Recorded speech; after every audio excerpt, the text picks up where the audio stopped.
Olá, boa noite. Como vai? Vai bem? Tomara, Deus queira Deus que você esteja bem. E que você se mantenha bem, não é? Está no ar pela TV Pantanal. Canal 22, emissora do Grupo Gazeta de Comunicação, programa Opinião. Estamos numa sexta, dia 28 de março de 2025, sexta-feira, não é? Ao vivo.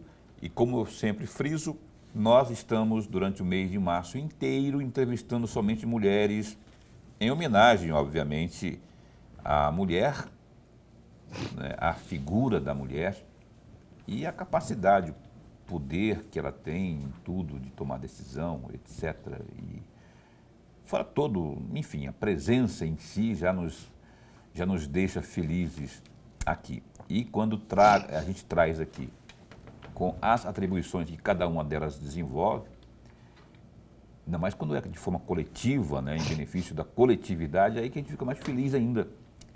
É o caso de hoje, por exemplo, dessa moça que está aqui ao meu lado, que mais uma vez vem ao programa Opinião. É a segunda vez que ela vem como secretária de Saúde de Cuiabá. Ela vinha antes como presidente do Conselho Regional de Medicina. Está aqui conosco para nossa alegria e honra, nossa caríssima doutora Lucelena Barbosa Sampaio. E agora a gente também vai aproveitar esse espaço, e eu diria até que, principalmente, como um espaço de serviço. Por quê? Queremos chamar a atenção de toda a população cuiabana para algo muito grave que está acontecendo, que é a chikungunya. Muitos casos, e depende muito de cada um de nós, dos cidadãos cuiabanos. Você que está assistindo aí na sua casa, limpeza, enfim, quintal. Cada um tem que fazer a sua parte, limpando, tampando piscinas, caixas d'água, enfim, e também tirando lixo.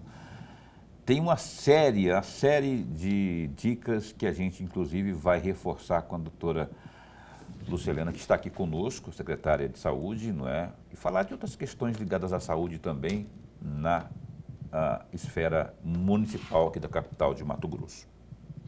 Então, aí se tem alguma pergunta, alguma sugestão também, pode mandar para a gente, viu? 99932-2529. Professor Lorenberg, boa noite. Boa noite, Paulo Coelho, e um grande abraço. Mas um grande abraço mesmo a todos os nossos telespectadores, a razão maior do nosso programa. Verdade. Então, a você que está acompanhando a gente, inclusive, pelo site www.gazetadigital.com.br, muito obrigado pelo carinho, viu? Da sua companhia. Muito bom estar com você aqui. Sempre. Aliás, daqui a um mês exatamente, o programa Opinião vai estar completando 5 anos. Olha. Não é? Foi 5 anos, né, Lorenberg? Isso. 5 anos, né? Agora. Nós entramos no ar aqui, estreamos no meio da pandemia. Lorenberg tinha colocado aqui uma barreira, aqui um negócio. Paulo, não fale comigo, seus perdigotos podem... Tudo bem, Lorenberg, falar para cá. Lorenberg, tudo bem com você? Para não dar problema ali. Né? Se falar que... Não sei se você lembra, Lorenberg, tinha acabado de chegar da Alemanha, não era? Isso. Lorenberg tinha feito uma viagem de férias, gastar o rico dinheirinho dele lá na Alemanha, na Europa. Ele veio com uma máscara. Ele veio com uma máscara, doutora, assim, uma máscara psicodélica. Bem, lá, eu vou falar para você, viu? Para exibir mesmo, assim. Não, para exibir não, era para proteger mesmo. Mas é bonita a máscara dele, né? Tanto que quando acabou a pandemia, ele continuou vindo com ela só porque era bonito. Lorenberg Alves, meu caríssimo amigo. Doutora Lucelena, muito bom tê-la aqui. A gente riu um pouquinho, mas assim, quando eu falei que no início que a chikungunya está assombrando o povo cuiabano, a mim, pelo menos, assombra. Tanto que todo dia eu faço questão de dar uma frisada nessa questão da conscientização aqui. Gostaria que, ao cumprimentá-la aqui, nos cumprimentos iniciais, eu queria que a senhora dissesse, que a senhora atualizasse e dissesse de uma vez por todas, de forma oficial, quais são os números da chikungunya, porque tem gente falando aí que houve muitas baixas, não é?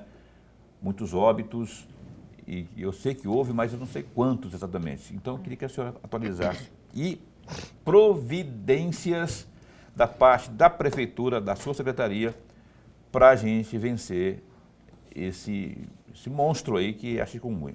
Obrigada, Paulo, mais uma vez pela oportunidade, né? Vocês sempre nos prestigiam, eu sou muito grata por isso. A chikungunya realmente nos pegou de jeito esse ano. Já tivemos outras cidades no Brasil que passaram pela mesma situação que nós estamos passando hoje, e dessa vez Cuiabá realmente está sofrendo com a chikungunya. Atualizando os números, nós estamos com 7.342 casos confirmados de chikungunya, tá? E 20 óbitos. Ainda temos 9 que estão em investigação. Subnotificados? Tá? Não, sim. Então, a investigação de óbito, ela é muito abrangente. Você tem que fazer visitas no hospital, ver o prontuário, ver os exames, visita domiciliar para você entender qual foi o percurso que aquele paciente fez, que foi na rede pública, na privada, enfim.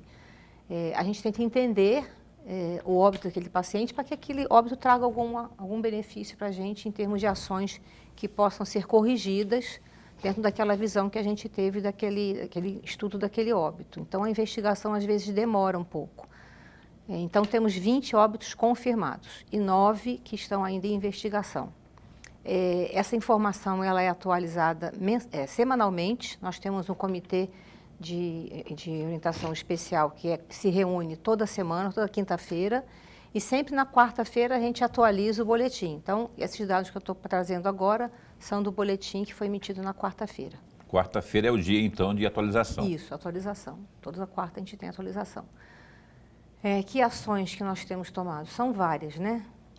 A formação do COI é uma delas. Foi lá COI no começo, é o Comitê de Operações Emergenciais. Tá? Ele é formado sempre que existe uma emergência em saúde pública. Então, dessa vez, são as arboviroses e a gente já está em alerta para as doenças respiratórias que normalmente a gente encontra todos os anos no período do inverno.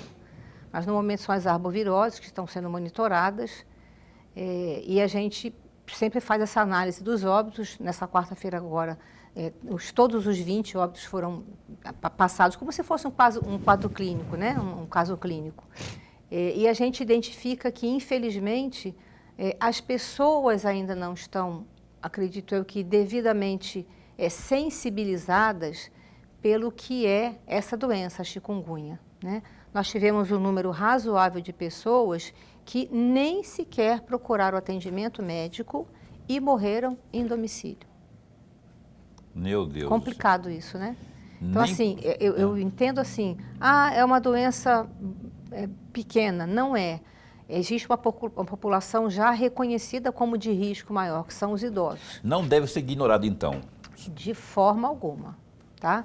Se você tem sintomas de arbovirose, febre elevada de início súbito, dor de cabeça, manchas na pele, aí tem uma diferencinha da chikungunya para dengue. Eu acho que talvez valesse a pena a gente falar um pouquinho disso, se vocês quiserem. Sim. Mas assim, se tem sintomas sugestivos de arbovirose, procura atendimento médico, porque esse primeiro atendimento vai tentar identificar qual das duas doenças e a forma de fazer o segmento, né? Uma das ações que a gente fez, inclusive, é distribuir um cartão de segmento das pessoas, para que quem for seguir aquele paciente, seja em unidade básica de saúde, seja em pronto atendimento, saiba quais eram os sinais vitais e os sintomas que o paciente apresentava na vez anterior que foi atendida, de forma que você pode ter esse segmento e identificar de maneira precoce os sinais de gravidade, porque isso é muito importante. Uma característica desses pacientes, quando foi investigado, é que eles rapidamente evoluem em 4 a 5 dias na chikungunya para o óbito. Então, bem, de repente, em 48 horas, vão a óbito. E a maioria são pessoas idosas. Talvez que tenham comorbidades, né? A maioria Nós só tivemos um paciente que não foi identificado comorbidade, que era mais jovem, somente um, homem. O resto, todos os outros são pessoas com mais de 65 anos e que tinham outras comorbidades, problemas cardíacos, hipertensão, diabetes. Vacina não tem para chikungunya não tem. Não tem. Aqui no Brasil não tem. Santa Mãe de Cristo. Então, olha só, eu vou frisar antes de chamar o Lorenberg para a conversa aqui, é isso que ela falou aqui. Imediatamente sentiu dores. Eu falo por mim, porque olha só, quando na minha época, quando se as pessoas na minha família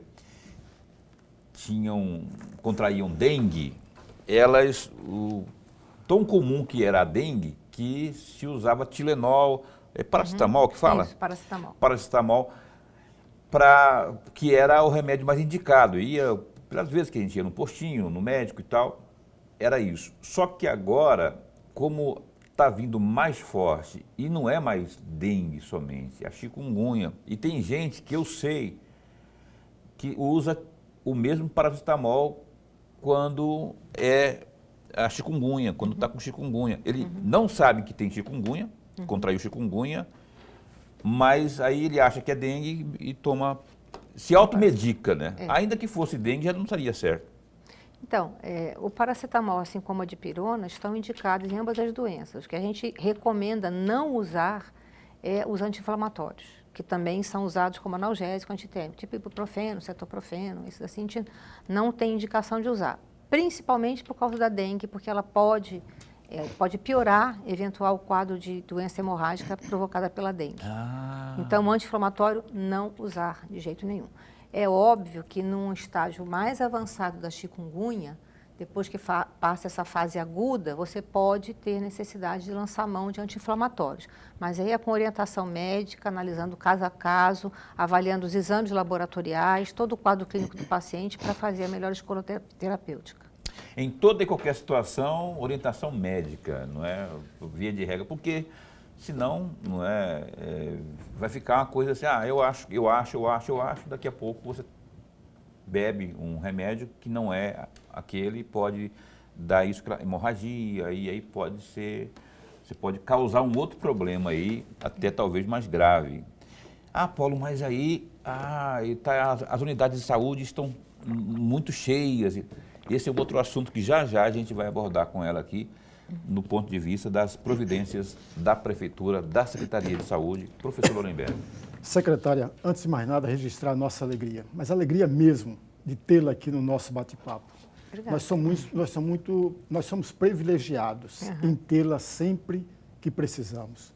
A senhora foi sempre generosa para conosco. Vocês merecem. Quando na presidência do CRM, e agora como secretária. Já é a segunda vez que a senhora vem aqui. E todos nós ganhamos, secretária. Eu, particularmente, ganho, porque eu estou diante de uma sabedoria, de um conhecimento e de uma profissional exemplar. Obrigada. Então, eu sempre ganho, por isso que eu fico muito atento a tudo que a senhora fala, porque eu aprendo muito com isso. Eu tenho aqui, secretária, 6 ou 7 assuntos que eu gostaria muito de ouvi-la a respeito. Embora eu sei de antemão que não será, o tempo que temos é muito pouco para tratar sobre cada um desses assuntos. Mas eu já estou reservando eles para a próxima oportunidade que a senhora virá aqui. Eu não abro mão de ouvi-la a respeito desses assuntos. E o primeiro assunto que eu gostaria muito de ouvi-la, secretária, no começo desse mês, a senhora teve uma reunião com representantes do Ministério da Saúde para discutir um novo projeto voltado ao atendimento da saúde dos caminhoneiros e das pessoas que vivem em torno dessa atividade.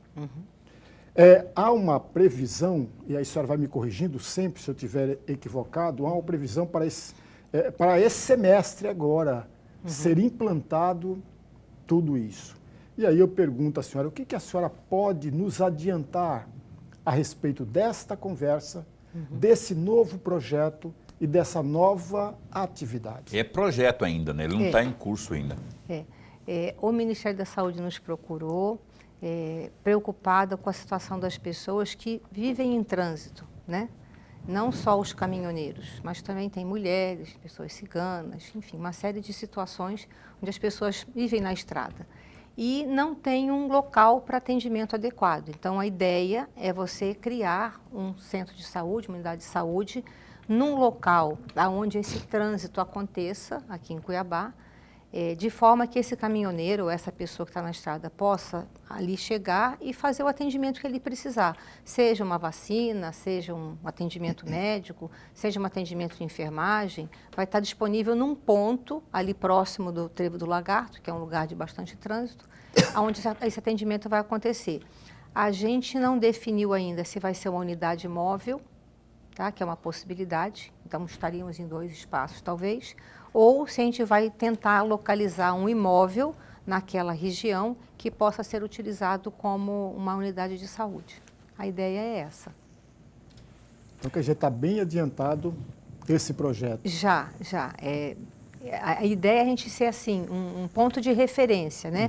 Obviamente que a estratégia de saúde da família vai levar esse profissional à cidade onde ele mora para acompanhamento, mas pelo menos um diagnóstico inicial, um tratamento de uma crise hipertensiva, alguma coisa assim, a gente consegue fazer na unidade. E depois referencia a sua cidade já com um prontuário médico elaborado, tudo direitinho. Entendi.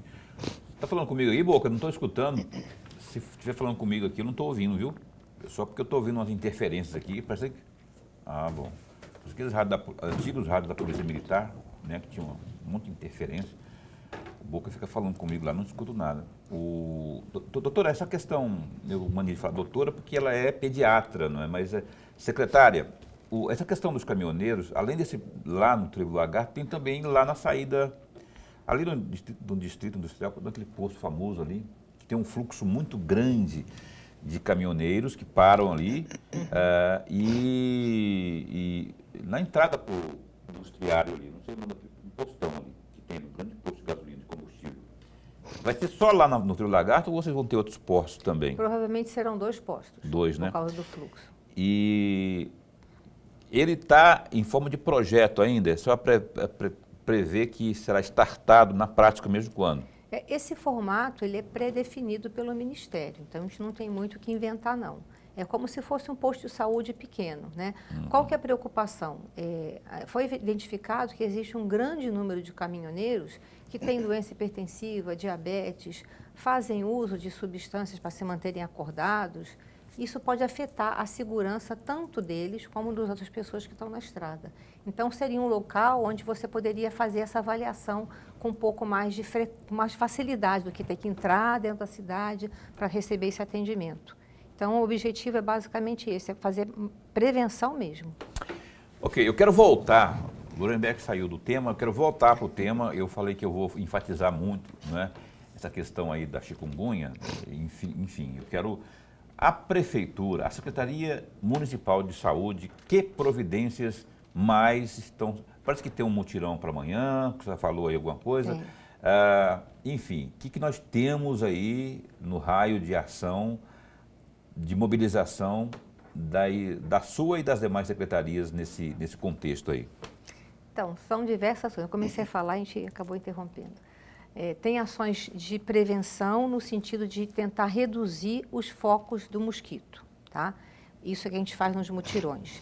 O que acontece no mutirão? A gente vai em determinado lugar onde a gente já sabe que existe um grande número de casos de chikungunya ou de dengue, seja qual for a arbovirose, e ali é feito uma varredura daquela região pelos agentes de endemia, que eles vão de casa em casa, verificando os vasos que existem lá, as caixas d'água, dentro da residência, e fazendo orientação das pessoas de como se comportar para prevenir em relação aos focos de mosquito. Junto com isso, a gente vai, junto com a segurança pública, para entrar em eventuais residências que estejam fechadas e que sejam focos de mosquito. O pessoal da vigilância sanitária também está junto, o pessoal da Limpurb também vai, fazendo limpeza, principalmente das áreas que são da prefeitura, que são as praças, as unidades de saúde, as escolas, lugares próximos de igrejas, quando existe, porque são lugares que aglomeram pessoas. Então, essas regiões elas são limpas, retirado o entulho, o catatreco também, né? Acompanha a gente. E faz aquela limpeza, aquela faxina no lugar para ver se a gente reduz os focos de criadores do mosquito. Entendi. Aí, veja bem, A Limpurbe tem um serviço, o Catatreco, Isso. ou pelo menos tinha, ainda tem ainda, né? Tem. Gente, Tá sempre esse junto. Catatreco é um serviço extraordinário. É. Por muitas vezes, você que está assistindo ao programa pode até achar que não existe. Eu tenho um monte de coisa aqui, eu queria tanto desfazer, mas não sei onde que jogo. Reúne tudo que você avalia que não presta, que não serve para nada, está só acumulando. Combina com os vizinhos, E combina né? com todo mundo. Exatamente. Combina a Exatamente. turma toda aí Aproveita da a vizinhança, ida. aproveita. E o Catatreco dispõe de caminhões. E aí tem vários servidores que vão lá. Eu falo que eu já lancei mão desse serviço no passado aí. Liguei, apareceu o caminhão lá, levou até umas bicicletas velhas que tinha lá, que não tava. Os meninos que são os catadores lá, o pessoal que trabalhava lá, né, falou, vou reformar, posso reformar? Pode, você vai levar para o lixão mesmo, né, lá para desfazer. Desfaz disso, porque você vai ver o alívio visual e na alma, sabe? Parece que você está mais leve e livre de doença, de acúmulo de doença, dessas, né, arboviroses, questão de rato, de insetos e tudo. Então, tem o Catatreco, inclusive, quem que está no comando do Catatreco da Limpurbe lá hoje? Você lembra de cabeça? Anderson. Eu vou convidar para vir aqui. É. Vou convidar. Convida ele vai vir Aninha, falar Ana Carla, da experiência dele. Vamos trazer aqui para a gente falar também aqui, trazer essas informações, porque é a informação que vai transformar. E eu espero que essas aqui, que a gente está extraindo diretamente da fonte, e a fonte dessa noite é a Lúcia Helena, nossa secretária de saúde. Eu espero que essas informações sejam absorvidas e colocadas em práticas por você que está assistindo ao nosso programa Opinião, especialmente quanto a chikungunya e dengue. Vamos cada um fazer nossa parte. Juntos a gente consegue vencer, mas só juntos. Se a gente for fazer isolado, aí fica mais difícil, né? Opinião vai dar um tempinho só para o intervalo comercial e volta.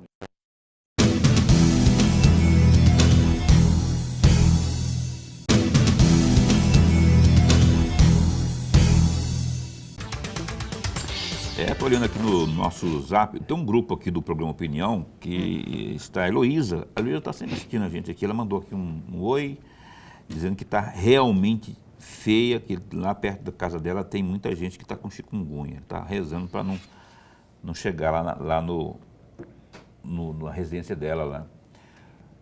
Heloísa, que está acompanhando a gente no Três Barras. Fabiane Carla também está assistindo. Fabiane Carla, é um nome só, de uma pessoa só. Também está assistindo. O Jeremias é do Jardim Vitória. Obrigado também pelo carinho da sua companhia assistindo a gente aqui.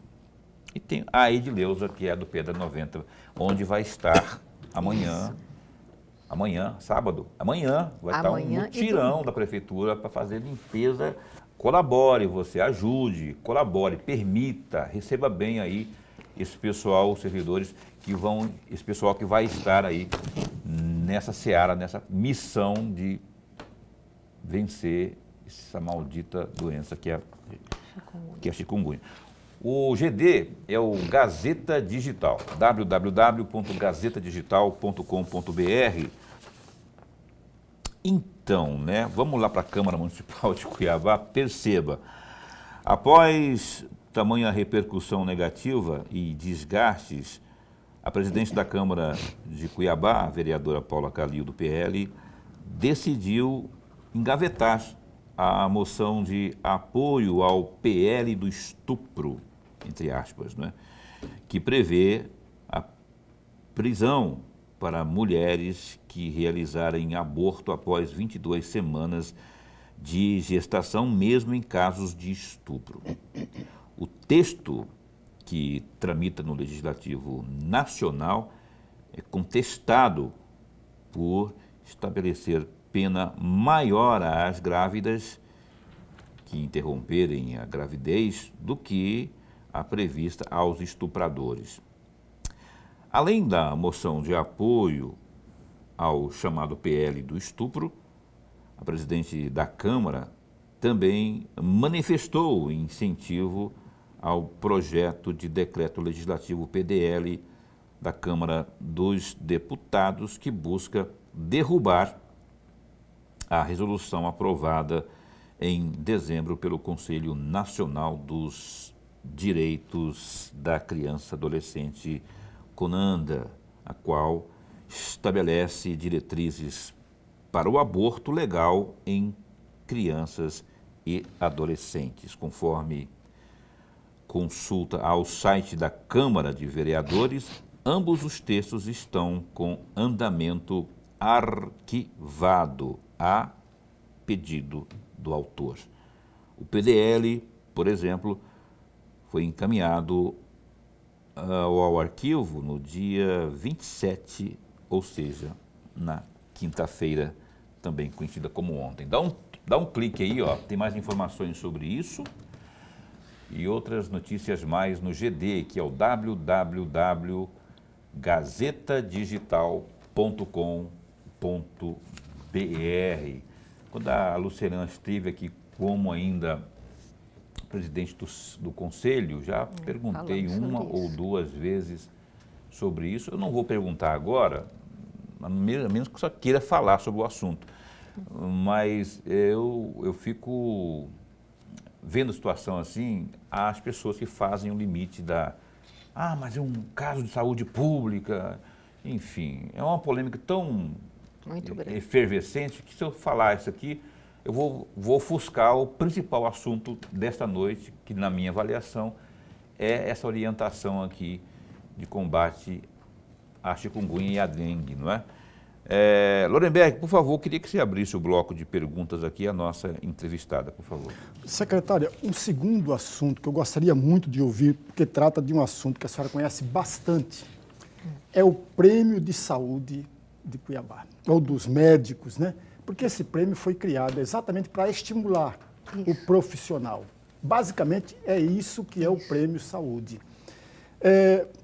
Porém, a partir do dia 29, ou no dia de 29 de janeiro, foi criada uma comissão na Prefeitura.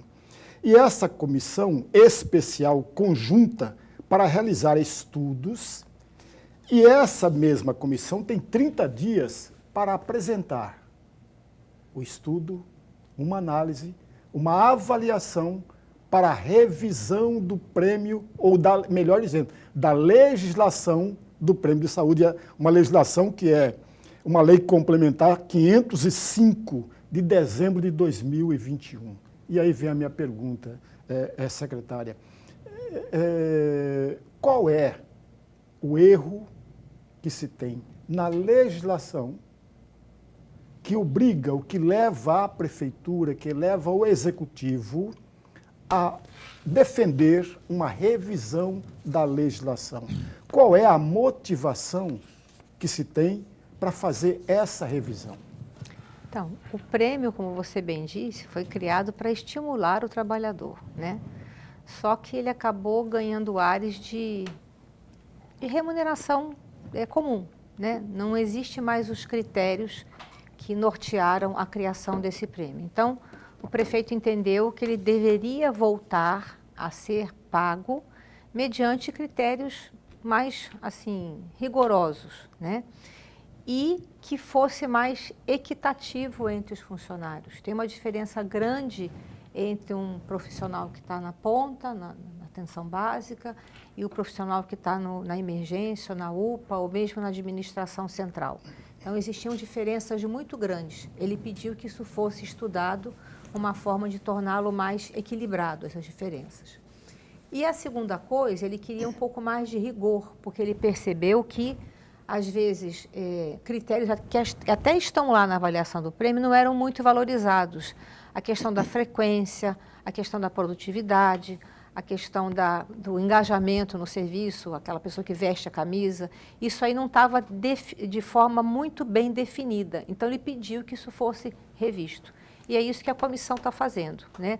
O primeiro momento foi de tentar equilibrar os valores entre as diversas níveis de atenção que a gente tem na saúde, e nesse segundo momento a gente vai ter que metrificar o trabalho de todos os servidores, em todos os níveis de assistência, tanto a nível central quanto na área finalística, para que a gente tenha parâmetros claros, né, que as pessoas possam mensurar e fazer o prêmio valer realmente como um instrumento de estímulo para aquele funcionário que realmente se dedica, em detrimento daquele que, às vezes, nem tanto. Tá? Então, o objetivo, basicamente, foi esse. Não que exista um erro na lei, né? Mas talvez que ela seja aplicada com um pouco mais de meritocracia. Voltando à questão das arboviroses, eu gostaria de falar sobre a capacidade das nossas unidades de atendimento de saúde aqui na capital, né? E porque o próprio governo admite que no estado, né, os hospitais estão superlotados e os municípios, os demais municípios também têm essa alegação. Aqui não é diferente, porque infelizmente existe essa. Queria que o senhor falasse como é que está sendo estruturada para a gente atender, para que o município possa atender essas pessoas. Então, nós fizemos diversas ações nesse sentido, né? Reforçar as equipes que estão nas UPAs, não deixando que faltasse médico em nenhuma das unidades, porque tivemos dias de atendimento de mais de 3.500 pessoas nas 5 UPAs, um volume muito grande. Nós procuramos fazer rodar os leitos hospitalares com maior frequência. Infelizmente, tivemos que suspender as cirurgias eletivas durante um tempo, porque não tínhamos leito hospitalar para deixar reservado para cirurgia. O leito hospitalar cirúrgico, ele não fica ali um dia só, né? O paciente tem que internar um dia antes, faz a cirurgia e fica depois no pós-operatório. Diante de uma situação de emergência epidemiológica, como a gente está, a gente procurou disponibilizar a maior quantidade possível de leitos dentro dos hospitais da nossa rede. Além disso, nós aumentamos o horário de atendimento das unidades básicas de saúde, onde isso é possível, onde tem mais de uma equipe, fazendo um escalonamento maior, de forma a abrir mais cedo e fechar mais tarde. Cedo a que horas e fecha a que horas? Abre que horas e fecha a que horas? As que estão com horário estendido podem ir até às 19 ou 21 horas, depende do número de equipes. Eu não vou recordar agora para você quais são as unidades. Eu lembro de 19 horas, 21 horas eu não lembro. Não vou recordar para você agora, mas tem pelo menos 2 que vai até 21 horas. Uhum. A coleta de exames também foi otimizada. A gente não tinha coleta de exame assim, mais rapidamente na unidade básica de saúde, isso passou a acontecer. Então, a pessoa se dirige à unidade básica de saúde, em havendo suspeita de arbovirose, ela colhe o exame e mais ou menos em 4 a 6 horas a gente tem o resultado. Porque isso faz parte da estratégia que foi trazida pelo Ministério da Saúde, quando esteve aqui, a Força Nacional, da estratégia que eles utilizaram nessas outras cidades que tiveram a mesma situação que nós estamos vivendo agora, de acelerar esse processo diagnóstico com a maior precisão possível e instituição do tratamento precoce, diferenciando dengue de chikungunya, que tem uma abordagem terapêutica um pouco diferente. A faixa etária de acometidos especialmente chikungunya, já falou muito dos idosos, né? E crianças têm tido muita entrada de crianças nas unidades, assim? Tem procurado bastante as unidades também? Sim, a arbovirose, ela não tem espaço, né? Onde tem pernilongo, então todo mundo pode ser. Agora, as crianças costumam ser mais protegidas pelos pais, né? O uso de repelente, que também pode ser feito pelos adultos sem nenhum problema, roupas adequadas, as mães não saem com as crianças naqueles momentos que sabem que tem muito pernilongo, então, de certa forma, as crianças estão um pouco mais protegidas. Mas os idosos não, eles circulam, né? E, infelizmente, dentro do domicílio, a gente encontra ainda muito criador de pernilongo. Então, a gente até recomenda, né, colocar tela nas janelas, se for possível. O uso de repelente também está indicado. Cuidado com as crianças, porque não pode passar na mãozinha, eles levam a boca e pode se... Vocês consideram a possibilidade do fumacê? O fumacê é uma polêmica, Paula. Pois é, até por isso que eu estou perguntando, porque é polêmico, né? Então... Mas eu conheço, tem gente que eu conheço pessoas que defendem porque funciona. É um incômodo danado aquilo lá, mas que funciona, né? Agora eu não sei. Então, como tudo na vida tem prós e contras. O que é bom do fumacê? O fumacê, ele mata o mosquito que está voando e tem que atingir o inseto. Então, se você tem uma residência fechada durante o dia, na hora que passou o fumacê, não entrou na residência, o mosquito vai continuar lá esperando os moradores chegar para picá-los. Então, a eficácia é parcial em relação ao pernilongo. O fumacê não mata larva nem ovo. Então, não adianta para isso. Se você passa o fumacê, mas as larvas continuam lá, daqui a 7 dias temos novos pernilongos. Além do que, o fumacê também, ele não é seletivo, ele não mata só pernilongo. Ele mata outros insetos, as abelhas. Então, cria uma dificuldade ecológica aí.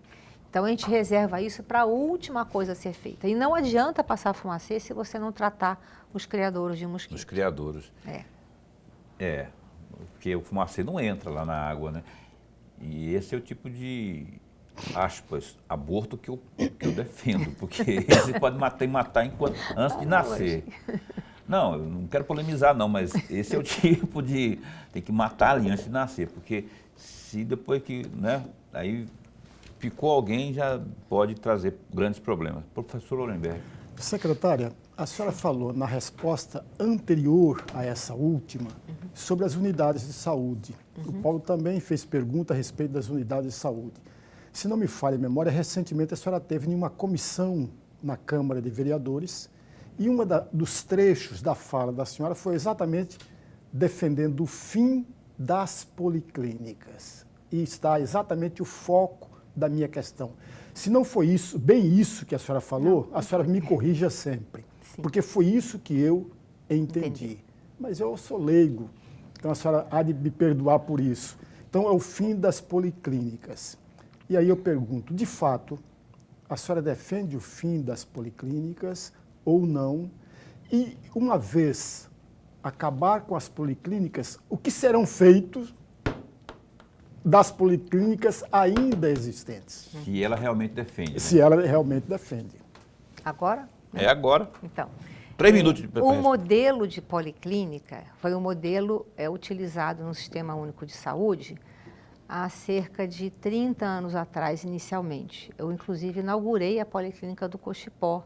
Eu fui a primeira gestora daquela unidade de saúde, em 93.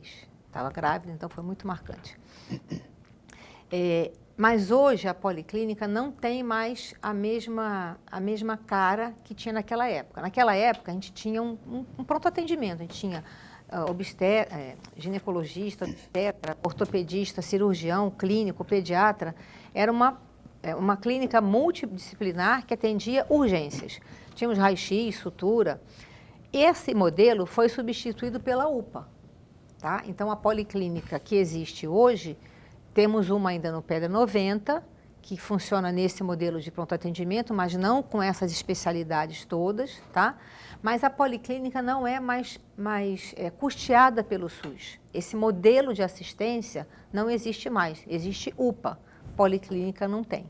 Então a policlínica que a gente tem é custeada pela fonte da prefeitura, porque ela não existe como modelo de pronto atendimento. Então não sou eu que escolho. Eu queria muito que a gente tivesse policlínicas daquele formato de 30 anos atrás, ainda no município, mas esse modelo não existe mais, foi substituído pela UPA. Então não é que eu não defenda, muito pelo contrário. Eu acho que seria bom ter um atendimento multidisciplinar em pronto atendimento, mas não é um modelo que a gente possa subsidiar agora porque sai caro. Mas o gestor não pode, eu tenho que ir para o intervalo comercial, mas eu fico pensando assim, eu fico instigado para perguntar, o gestor não pode, com esforço daquele que se tira lá de não sei aonde, para manter aquilo lá, aquele equipamento, ainda que não seja no formato de policlínica, mas com a mesmo viés de atendimento à saúde? A gente pode ter um pronto atendimento com as diversas especialidades, mas não presencial. Por exemplo, a gente tinha ginecologista na policlínica. Hoje esse atendimento é feito dentro dos hospitais que são maternidades, ou nos ambulatórios de ginecologia. Então, ficou um pouco diferente o atendimento. A ortopedia, o trauma é atendido hoje pelo HMC, então o trauma vai direto para lá.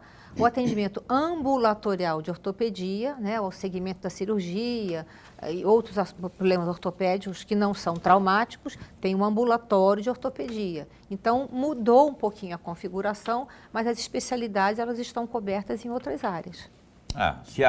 Se existe a cobertura, então não adianta se apegar a algo que não é, pode não ter a mesma pegada, a mesma relevância e importância que seria o atendimento final, atingir aquele alvo específico que é o usuário do Sistema Único de Saúde, né? Se tem outras áreas que vão, né, absorver esse atendimento, ótimo. Não pode deixar desfalcado. A gente apega nas coisas, né? Apega aos prédios. Uma policlínica é tão importante assim. Mas se vai atender, se tem, né, remanejamento, e até melhor ainda, né, dependendo da situação, o atendimento passa a ser até melhor. A Opinião vai dar mais um tempinho, intervalo comercial, a gente volta já já.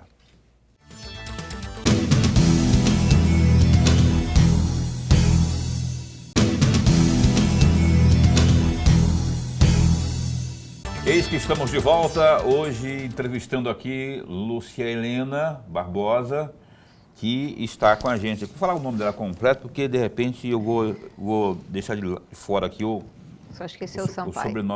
o sobrenome do marido, aí ele fica bravo, né? Não, eu não tenho o nome do marido. Não tem, não? Não Tudo tem. da família. Olha só, Lúcia Helena Barbosa Sampaio, tudo, olha só, ignorou o marido. Olha só.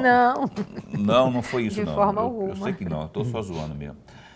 Tem um vídeo aí, e um assunto que o Abílio está batendo duro, o prefeito Abílio está batendo duro, e eu pedi para a produção, põe aí, por favor, meu caro Boca, por favor. Todo aquele pacote vai vencer agora em 2 meses. Enalapril, 1 milhão de comprimido, o histórico de consumo dele. 6 meses saíram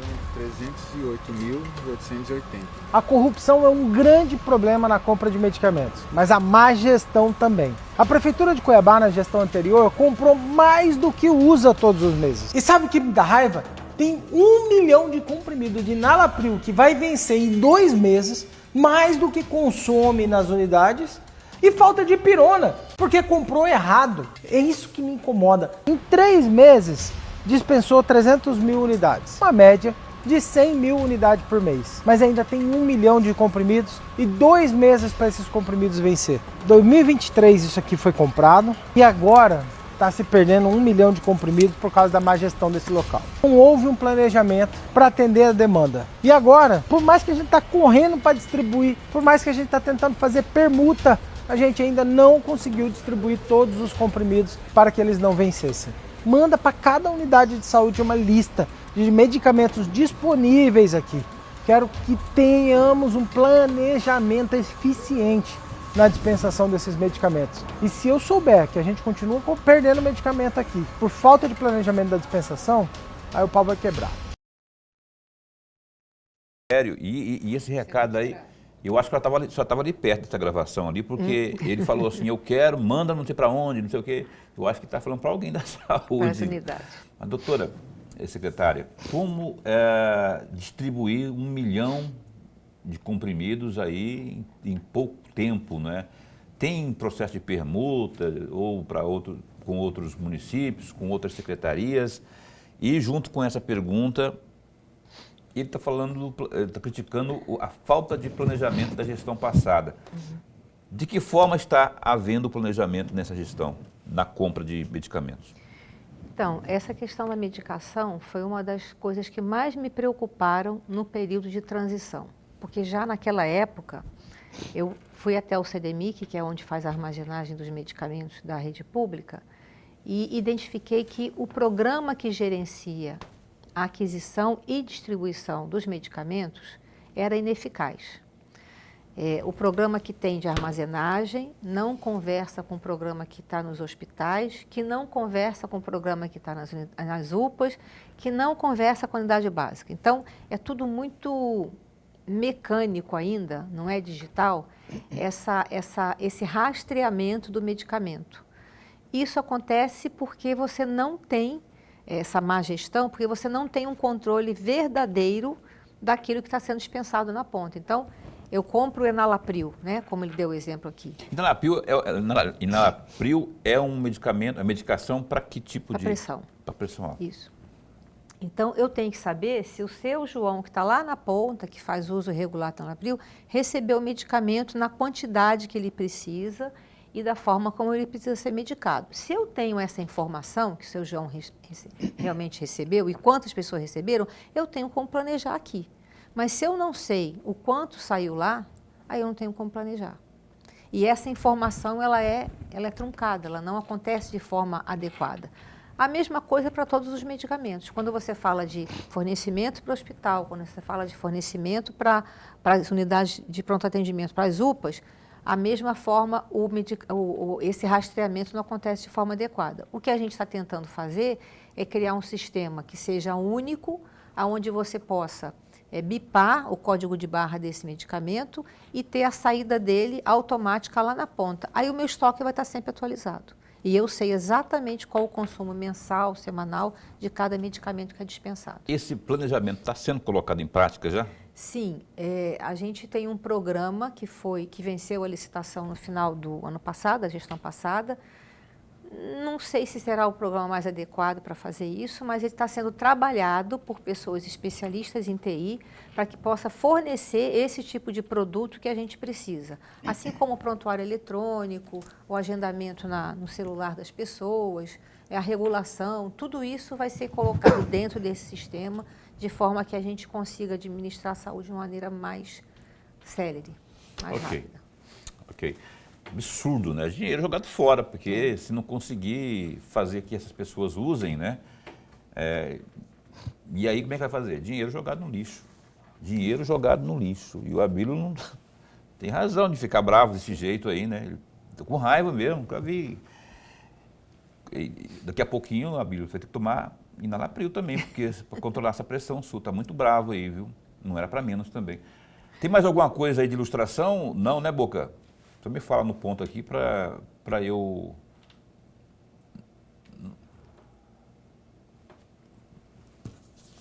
Então coloca aí, senão a gente não coloca. É o boletim, né? Coloca aí para a doutora comentar. Semana 12? É isso lá, que está na tela lá. Semana 12? A última semana, é o último boletim, de quarta-feira. É isso que você comentou agora há pouco também, né? Isso. Então na próxima quarta-feira sairá um novo boletim atualizando sobre os números, inclusive. Aí tomara que haja queda, não é? Só que para essa queda acontecer, cada um tem que fazer a sua parte. Isso. Não é? Tem que fazer a sua parte de fato. Me ajude aqui, minha caríssima Lucelena. Eu falei de tampar piscinas e caixas d'água, mas tem que limpar o quintal. O que mais que nós podemos fazer? A garrafinha d'água, essas garrafinhas... Cuidar do lixo, né? Cuidar do lixo. Não juntar essa coisa arada, que eu não falo, coisa arada é treco, não é? E no quintal, às vezes você pensa que não, dali a pouco já está lá acumulando água também e está lá o famigerado mosquitinho, ou a larva, né? Então, é isso que você tem que fazer. É de verdade, gente, de verdade, não é da boca para fora, não, porque isso, a boa prática vai fazer a diferença lá na ponta. A gente não pode ter essas notícias aqui todo dia falando de óbito aqui, de óbito acolá e tal, os mais velhos que acabam padecendo, mas acaba prejudicando todo mundo, né? Então, vamos cada um de nós, vamos cada um limpar a sua calçada, o seu quintal, fazer a sua parte, colaborar para que o resultado, o êxito seja coletivo. Amanhã no Pedra 90 tem um mutirão. Amanhã e domingo. Amanhã e domingo. Serão 2 dias. Lucelena vai estar lá, inclusive, a Abílio vai estar lá, e toda uma turma. E não será só a Secretaria de Saúde. Tem a Limpurb, tem as outras secretarias também. De obras. De obras também. Defesa Civil, todo mundo vai estar lá. Todo mundo vai estar lá para... E, Paulo, uma coisa que eu queria falar, que eu acho que é interessante que a população saiba, essas ações, elas têm que ser perenes. A gente tem que cuidar de lixo durante todo o tempo. E por que eu afirmo isso? O ovo do pernilongo, ele fica viável na natureza por mais de um ano. Eita. Então, se você continua deixando lixo, o mosquito foi lá, deixou o seu ovinho lá, tá tudo bem.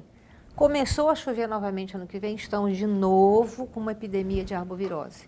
Então, esse cuidado, a gente tem que mudar essa cultura de armazenamento de lixo, de cuidar das coisas.